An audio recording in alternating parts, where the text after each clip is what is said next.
नमस्कार, मैं डॉक्टर कंचन शुक्ला अपनी स्वरचित कहानियों और कविताओं के चैनल आत्ममंथन में आज आपके सामने अपनी एक स्वरचित कहानी लेकर के हाजिर हुई हूँ। कहानी का शीर्षक है भटकती हुई आदर्श आत्मा। शीर्षक से ही आपको लग गया होगा कि इसमें कुछ भूत प्रेत या आत्मा का उल्लेख किया गया होगा। ये बात सच भी है, लेकिन ये सिर्फ आत्मा के बारे में ही इस कहानी में नहीं बताया गया है। इसके पीछे समाज में जो व्यभिचार फैला हुआ है, लड़के लड़कियां अपने संस्कारों को भूलकर प्रेम जैसे पवित्र बंधन को अपवित्र कर रहे हैं, उसको लेकर के इस कथानक को लिखा गया है। मैं अपने चैनल पर ज़्यादातर स्त्री विमर्श पर ही कहानियाँ लिखती हूँ। सामाजिक कुरीतियाँ, स्त्रियों के ऊपर हो रहे अत्याचार या एक स्त्री दूसरी स्त्री के ऊपर किस तरह का अत्याचार करती है, इससे संबंधित ही कहानियाँ लिखती हूँ। मेरी कहानियाँ ज़्यादातर दर्दनाक या एक सीख देने वाली होती हैं। इस कहानी में भी मैंने ऐसे ही कथानक को चुना है। इसमें एक आत्मा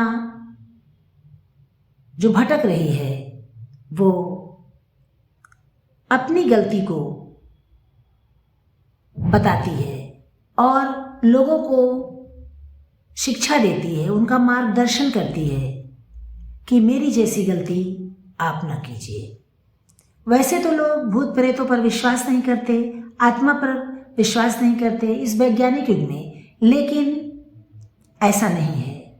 आत्माएं होती हैं। जो अतृप्त आत्माएं हैं वो भटकती हैं और उनके बारे में लोग स्वीकार भी करते हैं। कुछ अच्छी आत्माएं होती हैं, कुछ बुरी आत्माएं होती हैं।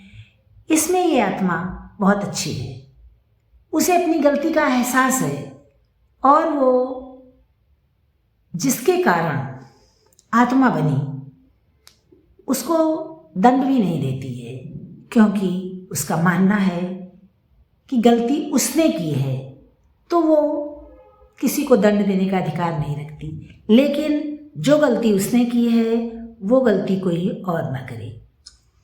और इसी को बताने के लिए वो आदर्श आत्मा इस कहानी की नायिका राधिका के पास जाती है और उसको सचेत करती है। तो चलिए सुनते हैं कहानी भटकती हुई आदर्श आत्मा। राधिका का कॉलेज में आज पहला दिन था। उसने जैसे ही कॉलेज कैंपस में प्रवेश किया, उसका दिल जोर जोर से धड़कने लगा, क्योंकि इतना बड़ा कॉलेज पहली बार वो देख रही थी। वो गांव से पहली बार शहर पढ़ने के लिए आई थी। जब वो कॉलेज के अंदर आ गई तो उसने देखा कि चारों तरफ लड़के लड़कियां इधर उधर टहल रहे हैं। राधिका की घबराहट बढ़ गई। उसे प्रिंसिपल ऑफिस जाना था, किससे पूछे उसे समझ नहीं आ रहा था। तभी एक लड़के ने आगे बढ़कर उससे पूछा, आप इतनी परेशान क्यों लग रही हैं? राधिका ने कहा, मुझे प्रिंसिपल ऑफिस जाना है और मुझे पता नहीं है कि वह कहाँ है। आप इस कॉलेज में नहीं आई हैं? हाँ, मैं आज पहले दिन यहाँ आई हूँ, राधिका ने जवाब दिया। चलिए मैं आपको लेकर चलता हूँ, उस लड़के ने कहा। मेरा नाम आकाश है, मैं फाइनल ईयर का स्टूडेंट हूँ। और आपका क्या नाम है? मेरा नाम राधिका है, मैं फर्स्ट ईयर में हूँ, राधिका ने धीरे से जवाब दिया। आपकी तरह आपका नाम भी बहुत सुंदर है, आकाश ने मुस्कुराते हुए उसे गहरी नज़रों से देखकर कहा। यह सुनकर राधिका शर्मा गई। आज तक इस तरह किसी ने भी उसकी सुंदरता की तारीफ नहीं की थी। चलते हुए वे दोनों प्रिंसिपल ऑफिस के सामने आ गए। राधिका ने आकाश को धन्यवाद दिया और ऑफिस के अंदर चली गई। थोड़ी देर बाद जब राधिका बाहर आई तो आकाश वहीं खड़ा हुआ था। उसे देखकर राधिका ने आश्चर्य से पूछा, आप अभी यहीं खड़े हैं, गए नहीं? मैंने सोचा हो सकता है कि आपको मेरी कोई और आवश्यकता पड़ जाए? आकाश ने मुस्कुराते हुए जवाब दिया। आकाश ने राधिका को लाइब्रेरी और क्लासरूम को भी दिखाया और बोला, कभी कोई ज़रूरत होगी तो मुझे बताइएगा, मैं ज़्यादातर लाइब्रेरी में ही रहता हूँ। इतना कहकर वो वहाँ से चला गया। राधिका आकाश को जाते हुए देखती रही। आकाश की शराफत ने राधिका के मन में उसके लिए सम्मान की भावना पैदा कर दी थी। धीरे धीरे राधिका कॉलेज के वातावरण में रम गई। कामनी राधिका की बहुत अच्छी सहेली बन गई। आकाश अक्सर राधिका से मिलता रहता और पढ़ाई में भी राधिका की मदद कर देता था। अब राधिका मन ही मन आकाश से प्यार करने लगी थी। अक्सर आकाश और राधिका एक साथ देखे जाने लगे। एक दिन राधिका जैसे ही कॉलेज आई, एक लड़के ने उसका रास्ता रोक लिया और बोला, वह आकाश से दूर रहे। आकाश अच्छा लड़का नहीं है, वह अच्छे बनने का दिखावा करता है। तुम एक शरीफ लड़की हो, इसलिए मैं तुम्हें सचेत कर रहा हूँ। आकाश की बुराई राधिका को अच्छी नहीं लगी। उसने कहा, मयंक तुम्हारे बारे में पूरा कॉलेज जानता है। तुम क्या हो, हर समय गुंडागर्दी करते रहते हो। जो खुद शरीफ नहीं है वह आकाश को बुरा कह रहा है। मैं अपना अच्छा बुरा समझती हूँ, मुझे तुम्हारी सलाह की ज़रूरत नहीं है। राधिका ने गुस्से में जवाब दिया और जाने लगी। तभी मयंक ने कहा, कभी कभी जो जैसा होता है वह वैसा दिखाई नहीं देता। आगे तुम्हारी मर्जी। तुम्हें सच का आईना दिखाना मेरा फर्ज था और मैंने तुम्हें सच का आईना दिखा दिया। अब मानना न मानना तुम्हारे ऊपर है। इतना कह करके मयंक भी वहाँ से चला गया। राधिका ने मयंक की बातों का न कोई जवाब दिया और न ही उसकी बातों पर ध्यान दिया और वो भी वहाँ से चली गई। तभी सामने से उसकी सहेली कामनी आती हुई दिखाई दी। अरे राधिका, मैं कब से तुम्हें ढूंढ रही थी, तुम कहाँ थी? कामनी ने पूछा। राधिका ने कोई जवाब नहीं दिया। उसका चेहरा गुस्से से लाल हो रहा था। क्या हुआ, तुम इतने गुस्से में क्यों हो? कामनी ने आश्चर्य से पूछा। कुछ नहीं यार, या मयंक आकाश के बारे में उल्टे सीधे तर्क दे रहा था, इसलिए मुझे गुस्सा आ गया। राधिका ने गुस्से में कहा। क्या कह रहा था मयंक? कामनी ने गंभीर होकर पूछा। वह कह रहा था कि जो जैसा दिखाई देता है वह वैसा होता नहीं है। खुद आवारागर्दी करता है और बुराई आकाश की कर रहा था। राधिका ने व्यंग से मुस्कुराते हुए जवाब दिया। कामनी ने गहरी सांस ली और बोली, मयंक आवारा नहीं है, वह सच्चाई के लिए लड़ता है और सभी की मदद भी करता है। आज तक उसने किसी भी लड़की के साथ बुरा व्यवहार नहीं किया है, इसलिए कॉलेज की सभी लड़कियां उसको सम्मान देती हैं। कामनी ने राधिका को गहरी नज़रों से देखते हुए बताया। ठीक है, वह अच्छा है तो क्या हुआ? क्या वह आकाश की बुराई करता फिरेगा? राधिका ने कहा, मैं आकाश से प्यार करती हूँ, इसलिए मैं उसके खिलाफ कुछ भी नहीं सोच सकती। राधिका ने अपनी बात स्पष्ट की। कामनी ने गंभीर होकर कहा, क्या तुम्हें पता है कि वह पहले भी कई लड़कियों से प्यार का दावा कर चुका है? उन लड़कियों में से एक ने नदी में कूदकर अपनी जान भी दे दी थी, ऐसा सुनने में आया है। उसका नाम चित्रा था। वो एक गरीब विधवा माँ की इकलौती बेटी थी। वो देखने में किसी अप्सरा की तरह सुंदर और मासूम थी। उस घटना को 3 साल हो गए हैं। लोगों से सुना है कि उस लड़की चित्रा को आकाश ने अपने झूठे प्यार में फंसाकर उसकी इज्जत लूट ली थी। जब उस लड़की को पता चला कि वो माँ बनने वाली है तो उसने आकाश से कहा कि वह उससे शादी कर ले, नहीं तो वो उसके खिलाफ पुलिस में शिकायत करेगी। चित्रा की बात सुनकर आकाश ने ऐसी चाल चली कि चित्रा को अपनी जान देनी पड़ी। इस बात में कितनी सच्चाई है ये तो मैं नहीं जानती, पर इस कॉलेज के पुराने स्टूडेंट का यही कहना है कि आकाश एक प्ले बॉय है, लड़कियां उसकी कमजोरी हैं।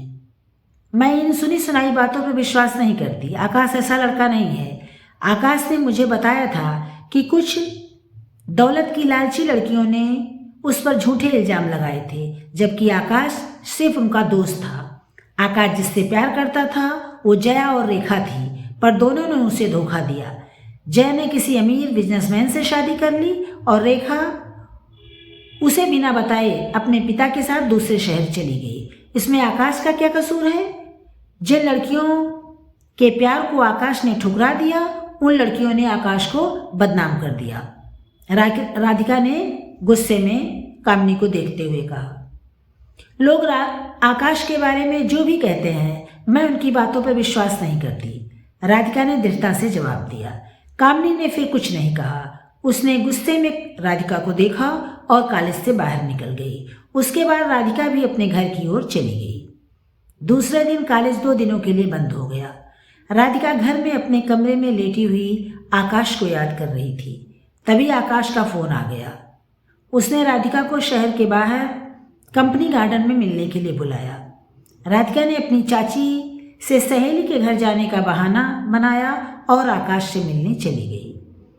आकाश उसका इंतजार कर रहा था। वहाँ इक्का दुक्का लोग ही दिखाई दे रहे थे। तभी आकाश उसे गार्डन के दूसरे छोर पर स्थित एक खंडहर जैसे मंदिर में ले गया और दोनों वहीं बैठकर बातें करने लगे। तभी अचानक आकाश ने पूछा, तुम मुझसे शादी करोगी? यह सुनकर राधिका शर्मा गई। उसने शर्माते हुए हाँ में सिर हिलाया। तभी आकाश ने उसे अपनी बाहों में खींच लिया और अपनी बाहों में भरकर उसके चेहरे को चूमने लगा। राधिका इसके लिए तैयार नहीं थी।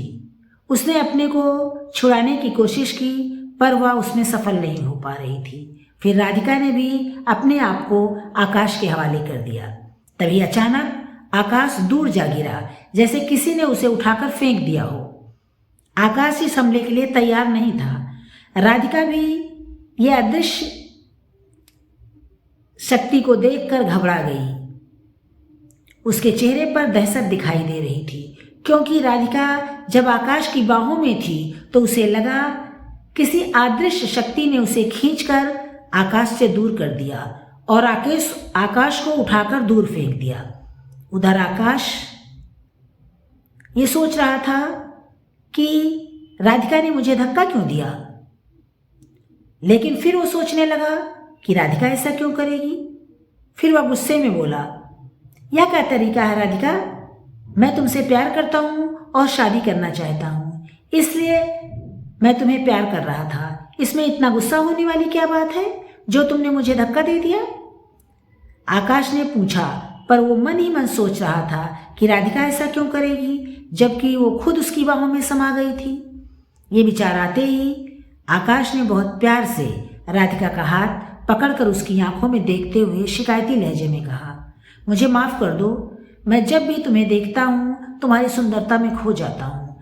सबके सामने तो मैं अपने आप पर काबू रख लेता हूँ, पर आज तुम्हें एकांत में देखकर अपना होश खो बैठा और तुमने मेरे साथ ऐसा व्यवहार किया जबकि मैं तुमसे शादी करना चाहता हूँ। तुम्हें ऐसा नहीं करना चाहिए था। आकाश की प्यार भरी बातें सुनकर राधिका भी सोचने लगी कि हो सकता है जो मैं महसूस कर रही थी वो मेरा भ्रम हो, मैंने ही आकाश को अनजाने में धक्का दे दिया हो। अब राधिका भी अपने इस व्यवहार के लिए शर्मिंदा थी। वो फिर आकाश की बाहों में समा गई और आकाश ने उसे अपनी बाहों में जकड़ लिया। वह उसके होठों पर अपने होठ रखने ही वाला था कि फिर किसी ने जैसे आकाश को धक्का देकर राधिका से दूर कर दिया। इस बार आकाश के चेहरे पर थप्पड़ भी पड़ गया। आकाश ने उठते हुए गुस्से में कुछ कहना चाहा, पर राधिका ने जैसे कुछ सुना ही नहीं और वहां से उठकर जाने लगी। आकाश राधिका को आवाज़ लगाता रहा, पर वह उसकी तरफ मुड़कर उसने नहीं देखा। उसे आकाश की आवाज़ सुनाई ही नहीं दे रही थी। वह तो एक अदृश्य साये के पीछे पीछे चली जा रही थी। वह अदृश्य साया राधिका का हाथ पकड़कर उसे खींचते हुए बाहर की ओर ले जा रही थी। जैसे ही राधिका सड़क पर पहुंची, वह अदृश्य साया गायब हो गया। राधिका जैसे सोते से जाग गई। उसने अपने चारों ओर देखा तो वहाँ आते जाते लोग दिखाई दिए और वह साया नहीं दिखाई दिया। अब राधिका के पास कोई नहीं था, पर राधिका को अभी भी अपने आसपास किसी के होने का एहसास हो रहा था। तभी एक सर्द आवाज़ सुनाई दी, राधिका तुम क्या करने जा रही थी? जो तुम करने जा रही थी वो पाप था। शादी से पहले ये सब गुनाह माना जाता है। आकाश से दूर रहो, वो अच्छा लड़का नहीं है। वो एक दरिंदा है जिसने अपने चेहरे पर शराफत का मुखौटा लगा रखा है। इतना कहकर वो आवाज़ शांत हो गई। वो आवाज़ और साया किसी लड़की का लग रहा था। राधिका ने घबराकर इधर उधर देखा तो वहां उसके आसपास कोई नहीं था। राधिका सोच में पड़ गई, क्या सच में किसी लड़की का साया यहाँ था या मेरा भ्रम था? तभी पीछे से आकाश आ गया। राधिका ने देखा कि उसके चेहरे पर शर्मिंदगी के भाव थे। वह सिर झुकाकर खड़ा रहा, बोला कुछ नहीं। राधिका ने उसकी तरफ देखा, वह भी कुछ नहीं बोली, क्योंकि उसके दिमाग में अभी भी वो साया नाच रहा था और उसकी आवाज़ सुनाई दे रही थी। उसने एक ऑटो रिक्शा रोका और बिना आकाश की ओर देखे उसमें बैठकर चली गई। जब वह घर पहुंची तो शाम हो गई थी। उसका मन बहुत विचलित हो गया था। वह सीधे अपने कमरे में चली गई और दरवाज़ा बंद कर बिस्तर पर बैठकर सोचने लगी। आज जो कुछ भी हुआ वह इत्तेफाक था या किसी अदृश्य शक्ति ने यह सब किया था? तभी उसे फिर उसी लड़की का साया दिखाई दिया। वह घबरा गई। उसने डरते हुए पूछा, तुम कौन हो? मेरा पीछा क्यों कर रही हो? अचानक राधिका को आवाज़ सुनाई देने लगी, मैं तुम्हारे अंदर की अदृश्य लड़की हूँ या कोई भटकती हुई आत्मा जो तुम्हें ऐसे दरिंदों से बचाने आई है, जो तुम्हारी मासूमियत का फायदा उठाकर प्यार की आड़ में अपने शरीर की प्यास बुझाते हैं और फिर कुछ दिनों के बाद उसे अपने जीवन से निकालकर फेंक देते हैं, फिर से नए शिकार की ओर बढ़ जाते हैं। मैं तुम्हें ऐसे लोगों से सावधान करने आई हूँ जो भेड़ की खाल में भेड़िए हैं। और उसके बाद वह साया और आवाज़ दोनों ही अदृश्य हो गई। तुम कौन हो? मेरे सामने आओ। इस तरह मुझे डराने की कोशिश ना करो। तुम किस दरिंदे की बात कर रही हो? राधिका ने घबराकर डरी हुई आवाज़ में कहा। तभी वो साया उसके सामने आ गया। वो एक बहुत ही खूबसूरत लड़की का साया था। उसने राधिका को घूरते हुए देखा और गुस्से में कहा, मैं चित्रा हूँ जिसका जीवन तुम्हारे आकाश ने बर्बाद कर दिया। मैं नहीं चाहती कि मेरी तरह तुम्हारा जीवन भी बर्बाद हो जाए। क्या जो कामनी ने कहा था वो सच है? तुम ही चित्रा हो जिसने नदी में कूद कर जान दी थी? कामनी ने डरते हुए आश्चर्य से पूछा। हाँ, मैं ही चित्रा हूँ। आकाश ने मेरी मासूमियत का फायदा उठाकर मेरे शरीर से अपनी वासना की आग बुझाई और लगातार बुझाता रहा। जब मैं उसके बच्चे की माँ बनने वाली हुई तो उसने मुझे एक चरित्रहीन लड़की साबित कर दिया। लोग मुझसे नफरत करने लगे। गलती तो मेरी ही थी। मैंने ही खुद को आकाश के हवाले किया था, इसलिए मैंने खुद को सजा दी और आत्महत्या कर ली। मैं नहीं चाहती कि तुम भी मेरी तरह वही गलती करो, चित्रा ने कठोर शब्दों में जवाब दिया। अगर तुम सच कह रही हो तो तुमने आकाश से बदला क्यों नहीं लिया? तुम तो एक आत्मा हो, तुम कुछ भी कर सकती हो। राधिका ने व्यंग्यात्मक लहजे में पूछा। मैं आकाश को मार नहीं सकती, चित्रा ने कठोर शब्दों में कहा। क्यों? राधिका ने आश्चर्य से पूछा। आकाश के गले में एक ताबीज है। जब तक उसके गले में ताबीज रहेगी कोई भी आत्मा उसका कुछ नहीं बिगाड़ सकती। वैसे भी गलती मेरी थी। मैं खुद ही आकाश की बाहों में समा गई थी। उसने मेरे साथ बलात्कार नहीं किया था। जब कोई लड़की खुद ही अपने आप को किसी लड़के के हवाले कर दे तो गलती लड़की की ही होती है। मैं अब अपनी उसी गलती का प्रायश्चित कर रही हूँ। मैं किसी और लड़की को गलती नहीं करने देना चाहती जो मैंने किया था। तुम्हें सचेत करना मेरा काम था। आगे तुम खुद समझदार हो। इतना कहकर वो आत्मा अदृश्य हो गई। आत्मा के गायब होते ही राधिका के दिल दिमाग में तूफान उठने लगा। वो सोच रही थी कि आज वो क्या करने जा रही थी। अगर आज चित्रा की आत्मा ने मुझे बचाया ना होता तो मेरा पूरा अस्तित्व ही बिखर जाता, तो शायद मुझे भी चित्रा की तरह अपनी जान देनी पड़ती। फिर कुछ सोचकर उसके चेहरे पर कठोरता छा गई। दूसरे दिन कॉलेज में आकाश राधिका के पास आया और बहुत ही मासूम बनकर बोला, राधिका मुझे माफ़ कर दो। राधिका ने गंभीरता से कहा, मैंने तुम्हें माफ़ कर दिया, पर चित्रा की आत्मा तुम्हें नहीं माफ़ करेगी। आज के बाद मेरे आसपास भी नहीं दिखाई देना, क्योंकि मैं तुम्हें अच्छी तरह से पहचान गई हूँ। एक बात और ध्यान से सुन लो, अगर मेरे साथ कोई दुर्घटना हुई तो उसके जिम्मेदार तुम ही माने जाओगे। मैंने अपने घर में तुम्हारे बारे में सभी को बता दिया है। मैं जानती हूँ कि तुम्हारे जैसे दरिंदे यदि प्यार के नाटक में कामयाब नहीं होते तो दूसरा तरीका अपनाते हैं। इसलिए मैंने पहले ही तुम्हारा असली चेहरा सबको बता दिया है और हाँ, अगर ऐसा कोई सबूत मुझे कभी मिल गया कि चित्रा की आत्महत्या के पीछे तुम्हारा हाथ है तो मैं तुम्हें सजा दिलवा कर रहूंगी। समझे मिस्टर आकाश? इसलिए अब मुझसे दूर ही रहना। यह कहकर राधिका इत्मीनान से आगे बढ़ गई। आकाश भौचक्का होकर उसे जाते हुए देखता रहा। उसे इस बात का भान भी नहीं था कि राधिका उसका असली चेहरा इतनी जल्दी पहचान जाएगी। उसके चेहरे पर डर की परछाई साफ दिखाई दे रही थी। ये थी मेरी कहानी, एक भटकती हुई आदर्श आत्मा। अगर हम इसे आत्मा माने तब भी कह सकते हैं कि वो एक पवित्र आत्मा थी जो गलती कर चुकी थी और अपनी उस गलती के लिए प्रायश्चित कर रही थी। वो गलती किसी और लड़की को नहीं करने देना चाहती थी कि किसी के प्यार में बहकावे में आकर अपने इज्जत को तार तार करवा दे या अपनी आत्मा को कुचल डाले और समाज में बदनाम हो जाए।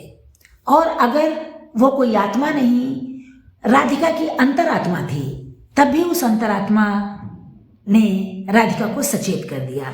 ये हम सभी जानते हैं, हमारी आत्मा में एक अंतरात्मा होती है। हमारी अंतरात्मा हमें हर अच्छे बुरे काम के लिए सचेत करती है। अगर हम कोई बुरा काम करने लगते हैं तो हमारी आत्मा एक बार जरूर कहती है कि हमें नहीं करना चाहिए।